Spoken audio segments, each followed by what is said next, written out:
दुनिया का सबसे बड़ा लोकतंत्र हमारा प्यारा भारत, और इसी भारत के एक राज्य में वो घटना घटी जो आज हम सबके सामने बड़े पर्दे पर द केरला स्टोरी नाम से अपनी दास्तां सुना रही है। हमारे देश के एक राज्य से तकरीबन 32,000 लड़कियां गायब हो गईं और देश भर में किसी को कानो कान खबर तक ना हुई। इस कहानी की शुरुआत होती है 1992 से। ये वो साल था जब अयोध्या में बाबरी मस्जिद तोड़ दी गई थी। बाबरी मस्जिद के टूटने के ठीक 2 साल बाद 1994 में एनडीएफ अर्थात नेशनल डेवलपमेंट फ्रंट नाम से एक संगठन केरला में बनाया जाता है। एनडीएफ के बनने के तकरीबन 12 साल बाद वर्ष 2006 में एनडीएफ की कोझिकोड में एक नेशनल प्रेस कॉन्फ्रेंस होती है और वहां एनडीएफ का नाम बदलकर रख दिया जाता है पॉपुलर फ्रंट ऑफ इंडिया, जिसे हम आम भाषा में पीएफआई के नाम से जानते हैं। अस्तित्व में आने के बहुत ही कम समय के भीतर पीएफआई ने देश के अलग अलग हिस्सों में अपनी अलग अलग ब्रांचेस खोलनी शुरू कर दी और इन ब्रांचेस में पीएफआई द्वारा अलग अलग प्रोफेशंस जैसे डॉक्टर्स, जर्नलिस्ट, इंजीनियर्स, लॉयर्स के साथ साथ बच्चों और महिलाओं के लिए अलग अलग विंग्स बनाए गए थे। इसके साथ ही पीएफआई के झंडे तले अलग अलग राज्यों में कई सारे इस्लामिक एजुकेशन सेंटर्स भी बनाए गए थे, खासतौर पर केरला में। कालक्रम में केरला में ही बने खरबियातुल इस्लाम और सत्य सारणी ट्रस्ट जैसी ऑर्गेनाइजेशंस का साथ भी पीएफआई को मिला। मई का महीना था, गर्मी अपने चरम पर पहुंच रही थी और साल था 2006। इसी साल केरला में विधानसभा चुनाव संपन्न हुए थे और केरला में सीपीआईएम पार्टी से मुख्यमंत्री बनने का मौका मिला था वीएस अच्युतानंदन को। चूंकि एनडीएफ या यूं कहें कि पीएफआई की हरकतें वीएस अच्युतानंदन की नज़रों में मुख्यमंत्री बनने के पहले से खटक रही थीं, इसलिए मुख्यमंत्री का पदभार ग्रहण करते ही उन्होंने अपनी गुप्त पुलिस और खुफिया एजेंसियों के माध्यम से पीएफआई और उसके समर्थक संगठनों पर नजर रखना शुरू कर दिया। जिस शक के साथ उन्होंने यह काम पीएफआई के खिलाफ शुरू किया था वो रंग लाया। धीरे धीरे उनके सामने कुछ ऐसे सबूत आए जिनसे ये साबित हो गया कि पीएफआई आईएसआईएस और तालिबान के साथ लगातार संपर्क में है। कुछ रिपोर्ट्स में ऐसा भी बताया गया है कि उन्हें इस बात की भी जानकारी मिल चुकी थी कि किस तरह पीएफआई हिंदू और क्रिश्चियन लड़कियों का धर्म परिवर्तन कराकर उन्हें आईएसआईएस और तालिबान जैसे आतंकी संगठनों के हवाले कर रहा था।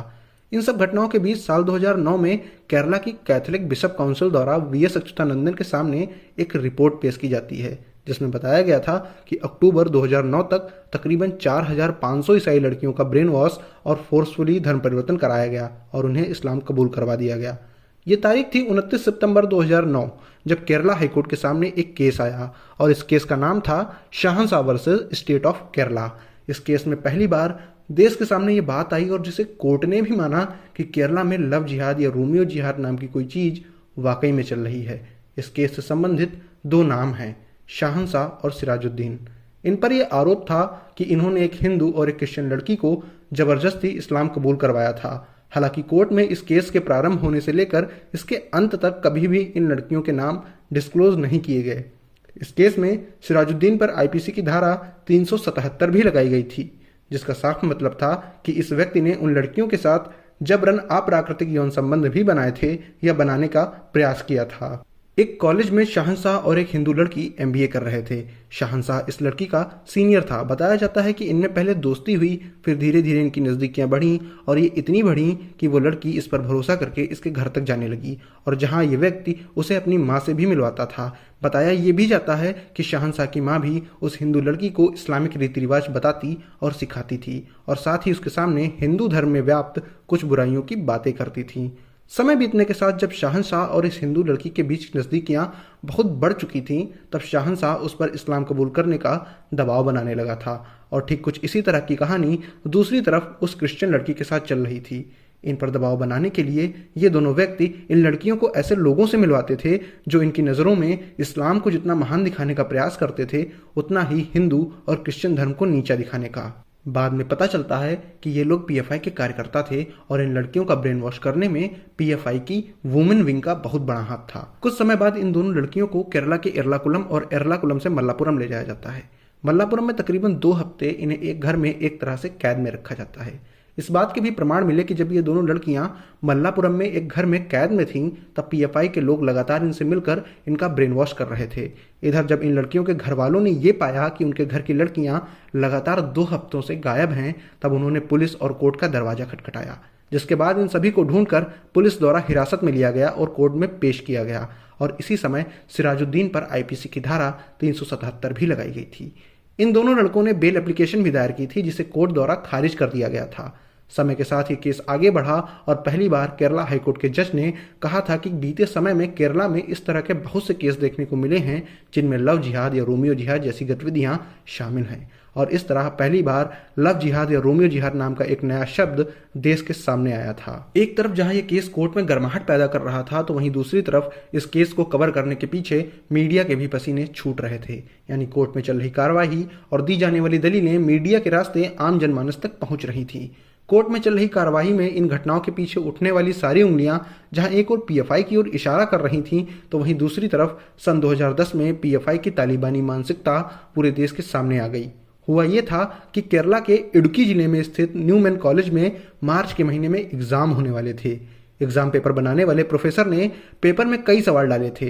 इन सवालों के साथ ही एग्जाम तो संपन्न हुआ, लेकिन कुछ लोगों द्वारा एक क्वेश्चन पर आपत्ति जताई गई और कहा गया कि उस सवाल की वजह से प्रॉफेट मोहम्मद साहब का अपमान हुआ है।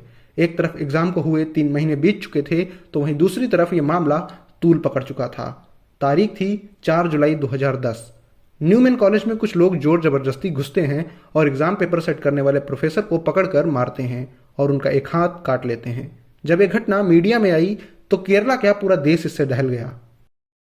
चीफ मिनिस्टर वीएस अच्युतानंदन के सामने भी यह मामला आया था और उन्होंने बिना देरी दिखाए पुलिस को सख्त कार्रवाई करने के निर्देश दिए थे। पुलिस ने अपनी जीप दौड़ाई और पीएफआई के ठिकानों पर छापे मारे थे। जल्द ही इस कांड से जुड़े कई लोगों को गिरफ्तार कर लिया गया। पुलिस ने जब पीएफआई के ऑफिसर्स में छापे मारे थे, तब उन्हें उन दफ्तरों से जहां भारी मात्रा में गैर कानूनी हथियार और गोला बारूद मिला, तो वहीं साथ ही मिली कुछ ऐसी वीसीडीज जिनमें तालिबानी तरीके से सजा देने के वीडियोज थे। इसके साथ ही इन दफ्तरों से बड़ी संख्या में एंटी नेशनल सामग्री जैसे किताबें, जर्नल्स आदि भी मिली और यहीं से पीएफआई के इलीगल फंडिंग सोर्सेज का खुलासा भी हुआ। यानी ये पता चला कि इन सब कामों को करने के लिए पीएफआई के पास पैसा कहां से आ रहा था। ये सब सबूत और इनसे जुड़े डॉक्यूमेंट्स जब वीएस अच्युतानंदन के सामने आए, तब वो इन्हें लेकर दिल्ली आते हैं और 24 जुलाई 2010 को एक प्रेस कॉन्फ्रेंस में साफ शब्दों में कहते हैं कि पीएफआई यानी पॉपुलर फ्रंट ऑफ इंडिया पूरे केरला स्टेट को एक इस्लामिक स्टेट बनाना चाहता है और इसका लक्ष्य 2030 तक केरला को मुस्लिम स्टेट बनाने का है। इनके इन बयानों के बाद से ये बात और भी स्पष्ट रूप से सामने आने लगी है कि केरला में पीएफआई इलीगल फंडिंग के जरिए नॉन मुस्लिम लोगों, खासकर लड़कियों को टारगेट कर इस्लाम कबूल करवा रहा था और उनकी शादी जबरन मुस्लिम लड़कों से करवाई जा रही थी, जिससे ये अनुमान लगाया जा रहा था कि वर्ष 2030 तक ये केरला को एक मुस्लिम स्टेट बनाने में सफल होंगे। समय ने एक बार फिर करवट ली और साल आया 2011। समय काफी बदल चुका था। केरला में फिर से चुनाव हुए थे, जिसमें सरकार बनी थी कांग्रेस की और इस बार केरला में सीएम बनने का मौका मिला था ओमान चांडी को। केरला में इधर सरकार तो बदली थी, लेकिन उधर पीएफआई की हरकतें जस की तस रहीं। खैर, ये बात अगस्त 2011 की है, जब केरला पुलिस ने 2 लोगों को गिरफ्तार किया। गिरफ्तार होने वाले इन लोगों के नाम थे शाहीना, फरजाना और नासिर। और ये कोई आम गिरफ्तारी नहीं थी, क्योंकि पुलिस ने जिन्हें आम इंसान समझकर गिरफ्तार किया था वो इन्वेस्टिगेशन में आईएसआईएस के हैंडलर्स निकले। ये केरला में यंग हिंदू और क्रिश्चियन लड़कियों का ब्रेन वॉश करने का काम करते थे और उन्हें भर्ती करते थे यमन में आईएसआईएस के लिए काम करने के लिए। आगे इनसे पूछताछ में पता चलता है कि ये लोग केरला में सत्यसानी ट्रस्ट के लिए भी काम करते थे। ये वही ट्रस्ट है जिसका समर्थन पीएफआई को था, या यूं कहें कि ये संगठन पीएफआई की ही एक शाखा थी। केरला सहित देश के विभिन्न राज्यों में पीएफआई की ये सब हरकतें चल ही रही थीं कि वर्ष 2011 में केरला के कासरगोड में एमबीए करी हुई सोनिया सबस्टीन नाम की एक क्रिश्चियन लड़की को अब्दुल रशीद अब्दुल्ला नाम का एक शख्स मिलता है जो पेशे से कंप्यूटर इंजीनियर था। सोनिया जब इससे मिली तब इनमें धीरे धीरे दोस्ती हुई और इनकी नजदीकियां भी बढ़ने लगीं और इनका रिश्ता इस प्रकार आगे बढ़ा। फिर एक उचित समय देखकर अब्दुल ने सोनिया को इस्लाम कबूल करने को कहा। कुछ टाइम तक सोनिया ने इनकार किया, लेकिन उसका फिर ब्रेन वॉश किया गया और इस तरह उसे इस्लाम अपनाने के लिए मना लिया गया। इस्लाम को बुलवाने के बाद अब्दुल ने उसे आईएसआईएस को सौंप दिया। इस घटना से साफ था कि अब्दुल रशीद अब्दुल्ला केरला में आईएसआईएस का एक एक्टिव हैंडलर था और ये लगातार डार्क नेट के जरिए आईएसआईएस से कांटेक्ट में था। जब सोनिया को इस्लाम का बुलवाया गया तब उसे एक नई पहचान एक नए नाम के साथ दी गई और ये नया नाम था आयशा। अब्दुल की 2 बीवियां थीं, जिनमें से एक का नाम था यास्मीन। ये अब्दुल और यास्मीन ने मिलकर पूरे केरला में लगभग 10 स्कूल बनवाए थे और ये स्कूल एक ऑर्गेनाइजेशन के तहत बनाए गए थे और इस ऑर्गेनाइजेशन का नाम था पीस एजुकेशनल फाउंडेशन। इन स्कूलों में आने वाले नॉन मुस्लिम यंगस्टर्स का ब्रेन वॉश करने का काम काफी तेजी से चलाया जा रहा था। इस काम के लिए इनको इलीगल सोर्सेस के जरिए फंडिंग भी मिल रही थी। इन स्कूल्स के माध्यम से इन्होंने तकरीबन 21 लड़के लड़कियों का ब्रेन वॉश कर धर्म परिवर्तन कराया था। इसी में 23 साल की निमिषा नाम की एक हिंदू लड़की भी थी जो केरला के कासरगोड डिस्ट्रिक्ट में स्थित सेंचुरी कॉलेज से डेंटिस्ट्री की पढ़ाई कर रही थी। ये लड़की किसी तरह अब्दुल के संपर्क में आती है और अब्दुल इसकी शादी बेस्टॉन नाम के एक ऐसे क्रिश्चियन लड़के से करवा देता है जो पहले ही इस्लाम कबूल कर चुका था। और इस तरह इस निमिषा को भी एक नया नाम मिला था। ये नया नाम था फातिमा। एक लड़की और थी, इसका नाम था मैरिन। इसकी शादी भी एक ऐसे क्रिश्चियन लड़के से करवाई जाती है जिसका पहले ब्रेन वॉश किया गया था और इस्लाम कबूल करवाया गया था। इसके साथ ही ये मैरिन भी मरियम बन जाती है। सन 2012 में सीएम ओमन चांडी ने केरला स्टेट असेंबली में एक रिपोर्ट पेश की और इस रिपोर्ट में बताया गया कि केरला में सन 2006 से 2012 के बीच तकरीबन 7,713 लोगों को इस्लाम कबूल करवाया गया और वहीं साल 2009 से 2012 के बीच जो लोग कन्वर्ट हुए उनमें 2,667 महिलाएं हैं और इन महिलाओं में तकरीबन 76% नौजवान लड़कियां हैं, यानी इनकी उम्र 35 साल से कम है।